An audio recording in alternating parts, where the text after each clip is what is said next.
স্বামী এবং স্ত্রী উভয়ে যদি ঐক্যমত হয় যে তারা আর তাদের বৈবাহিক সম্পর্ক কন্টিনিউ করবে না, তারা দুজন দুজনকে তালাক দিতে চাচ্ছে, সেক্ষেত্রে আমরা যে কাজটি করে থাকি সেটি হচ্ছে আপোষ মীমাংসা মূলে তালাক প্রদান করে থাকি।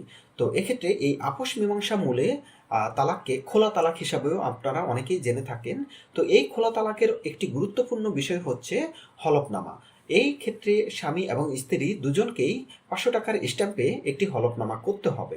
এই হলফনামাটি উভয়ের জন্য খুবই গুরুত্বপূর্ণ। ভবিষ্যতে একে অপরকে ব্লেম করলে বা মামলা মোকদ্দমা করলে এই হলফনামাটি দিয়ে আপনি কিন্তু ডিফেন্স নিতে পারবেন।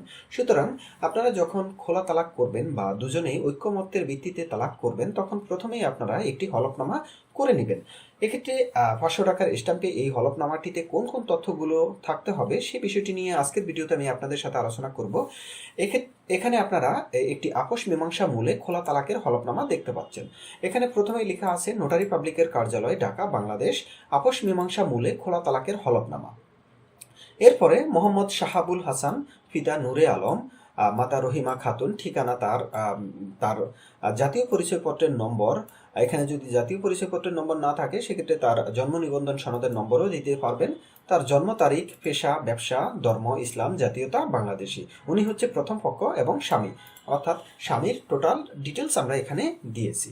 এরপরে দেখতে পাচ্ছেন দ্বিতীয় পক্ষ হিসাবে মালেহা খাতুন, তার বয়স 23, পিতা সলেমান রহমান, মাতা মনিরা খাতুন, ঠিকানা এখানে দেওয়া আছে, তার জাতীয় পরিচয়পত্রের নম্বর দেওয়া আছে, জন্ম তারিখ দেওয়া আছে, পেশা হচ্ছে গৃহিণী এবং জাতীয়তা ধর্ম ইসলাম এবং জাতীয়তা বাংলাদেশি। এ হচ্ছে দ্বিতীয় পক্ষ বা স্ত্রীর টোটাল ডিটেলস এখানে দেখতে পাচ্ছেন।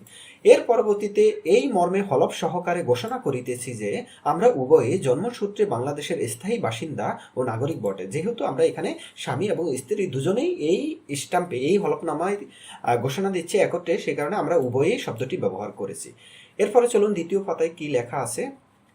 আমরা হলফকারীদ্বয় বিগত 1/11/2015 ইং তারিখে 1 লক্ষ টাকা দেনমোহর ধার্য করিয়া রেজিস্ট্রি কাবিননামা মূলে ও ইসলামী শরিয়া মোতাবেক একে অপরের সহিত বিবাহ বন্ধনে আবদ্ধ হই। এরপর উক্ত বিবাহের পর আমরা দাম্পত্য জীবনযাপন অতিবাহিত করি। পরবর্তীতে আমাদের দাম্পত্য জীবনে নানা কলহ, ঝগড়া, বিবাদ, একে অন্যের অবিশ্বাস, ভুল বোঝাবুঝি, বনাবনি না হওয়ার কারণে একে অন্যকে কোনোভাবেই মানিয়ে নিতে পারিতেছি না, বিদায় আমাদের সম্পর্কের অবনতি ঘটে। এরপরে আমাদের মধ্যে মনের মিল ও বনাবনি হয় না, বিদায় এই সিদ্ধান্তে উপনীত হই যে একে অপরকে আপোষ মীমাংসা মূলে খোলা তালাক প্রদান করার সিদ্ধান্ত গ্রহণ করিলাম। এরপরে চলুন তৃতীয় পাতায় কি লেখা আছে। আমি 2 নং হলফকারিনী, 2 নং হলফকারিনীকে স্ত্রী আর 1 নং হলফকারী হচ্ছে স্বামী। আমি 2 নং হলফকারিনী উপস্থিত সাক্ষীগণের সম্মুখে উক্ত দেনমোহরের এবং 3 মাসের খোরপোশ বাবদ সম্পূর্ণ টাকা ও সমস্ত দাবি দেওয়া মৌকুব করিয়া দিয়া, অর্থাৎ সে যে দেনমোহরের টাকা এবং 3 মাস খোরপোশের টাকা সেগুলো কি করছে, সে হয়তোবা বুঝিয়ে পেয়েছে, সেই কারণে লিখেছে যে সমস্ত দাবি দেওয়া মৌকুব করিয়া দিয়া। আপনারা যদি চান যে এখানে বুঝিয়ে পাইয়া সেটাও লিখতে পারবেন, কোনো সমস্যা নেই। তো কি বললো, আমি 2 নং হলফকারিনী উপস্থিত সাক্ষীগণের সম্মুখে উক্ত দেনমোহরের এবং 3 মাসের খোরপোশের বাবদ সম্পূর্ণ টাকা ও সমস্ত দাবি দেওয়া মৌকুব করিয়া দিয়া আমাদের স্বামী স্ত্রী সকল সম্পর্ক ছিন্ন করিলাম। ভবিষ্যতে আমরা একে অপরের স্বামী স্ত্রী হিসাবে কোনো প্রকার দাবি দেওয়া করিব না। এটিকে হলফ করলো দ্বিতীয় পক্ষ। অদ্য হইতে আমরা উভয়ের ইচ্ছা, মত ও পছন্দ মতো যে কোনো প্রকার সিদ্ধান্ত গ্রহণ করিতে পারব। ইহাতে কেহ কোনো প্রকার ওজর আপত্তি বা দাবি দাওয়া করিতে পারিবে না। করিলে তাহা সর্ব আইন আদালতে অগ্রাহ্য ও বাতিল বলিয়া গণ্য হইবে।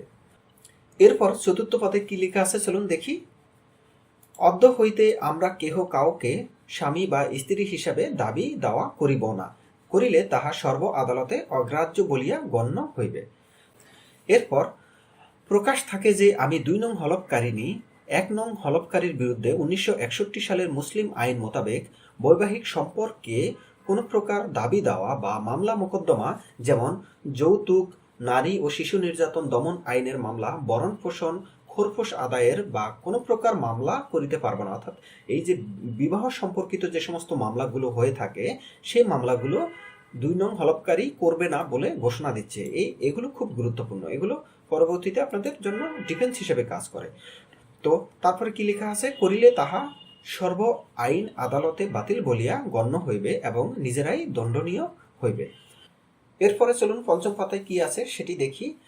এখানে পঞ্চম পাতায় সাক্ষীগণের স্বাক্ষর, অর্থাৎ 3 জন সাক্ষী, তাদের নাম এবং স্বাক্ষর এখানে দিতে হবে। এরপরে সত্যপাঠ, সত্যপাঠে কি লেখা আছে দেখি। উপরোক্ত বর্ণনা আমাদের জ্ঞান ও বিশ্বাস মতে সম্পূর্ণ সত্য ও সঠিক জানিয়া অত্র হলফনামায় আমাদের নিজ নাম অদ্য 25/11/18 ইং তারিখ বিকাল 4 ঘটিকার সময় অত্র নোটারি পাবলিকের কার্যালয়ে হাজির হইয়া অত্র সত্যপাঠে নিজেদের নাম স্বাক্ষর করিলাম। এখানে প্রথম জনের স্বাক্ষর, দ্বিতীয় জনের স্বাক্ষর, অর্থাৎ স্বামী স্ত্রীর স্বাক্ষর দিবে, হলফকারী দ্বয়ের স্বাক্ষর এখানে থাকবে, সাথে টিপসইও কিন্তু আপনারা নিয়ে নেবেন। এরপরে আইনজীবীর বা শনাক্তকারী স্বাক্ষর এখানে লাগবে। হলফকারী দ্বয় আমার নিকট পরিচিত, তাহারা আমার সম্মুখে তাদের নিজ নাম সহি করিলেন, আমি তাদের শনাক্ত করিলাম। এখানে অ্যাডভোকেটের সিল এবং সিগনেচার লাগবে। আর প্রত্যেক পাতায় আড়াআড়ি ভাবে দুই পক্ষ কিন্তু সিগনেচার করে দিবে, আড়াআড়ি ভাবে সিগনেচার করে দিবে। এই হলফনামাটি খুবই গুরুত্বপূর্ণ। এখানে প্রথম পাতায় উভয়ের আবার ছবি সংযুক্ত করতে হবে এবং নোটারি পাবলিক এটিকে অ্যাটাস্টেড করে দিবে।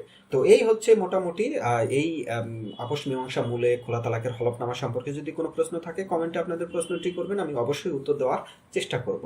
সবাই ভালো থাকবেন, সুস্থ থাকবেন, সবাইকে ধন্যবাদ। আল্লাহ হাফেজ।